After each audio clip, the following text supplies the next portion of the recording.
আসসালামু আলাইকুম ওয়া রাহমাতুল্লাহি ওয়া বারাকাতুহু। সবাই কেমন আছেন? আশা করি ভালো আছেন। আপনাদের দোয়া ইনশাআল্লাহ আমি ভালো আছি। আমি কাতার সম্পর্কে কিছু কথা বলবো, যেগুলো নতুন যারা আসবে তাদের জন্য কাজে লাগবে। প্রথমত আপনার কথা হলো, ফিরে ভিসায় আসলে আপনার জন্য অনেকটা কষ্ট হবে। কাজ নিজেরটা নিজে বুঝে নিতে হবে। আর দুই, দালালে যে বলে আপনার মাস টু মাস বেতন পাবেন, এইগুলা কথা আপনার একবারই ঠিক না। কাতারে আসলে নতুন 3 মাস পরে আপনি বেতন পাবেন।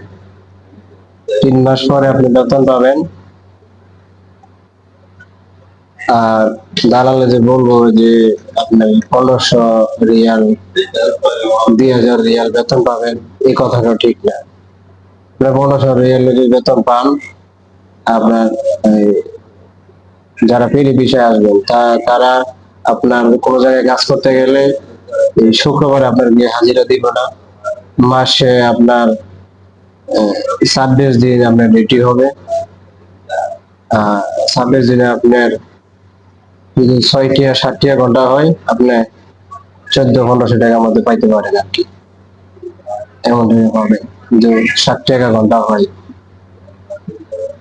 তে আমি একটা কথা বলি যে যারা নতুন, একবারে নতুন কাতার আসার জন্য আর কি অপেক্ষায় আছেন, দালালের সাথে চুক্তিবদ্ধ করবেন যে আপনি কি কাজে লাগাবেন বা কি কাজ দিবেন, কত টাকা বেতন, ভালো করে চুক্তিবদ্ধ করে তারপরে আসবেন।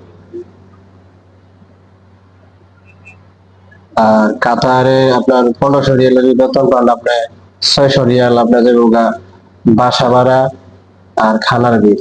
600 রিয়াল যাবে, আর 900 রিয়াল থাকবো বাংলায় আপনার 30,000 টাকার মতো আর কি পাবেন। বাংলা 30,000 টাকার মতো আপনার দেশে বাড়াইতে পারবেন, খানা দানা বাসা ভাড়া বিল দিয়া। তা আশা করি আপনার এই চিন্তা ভাবনা করে তারপরে আসবেন।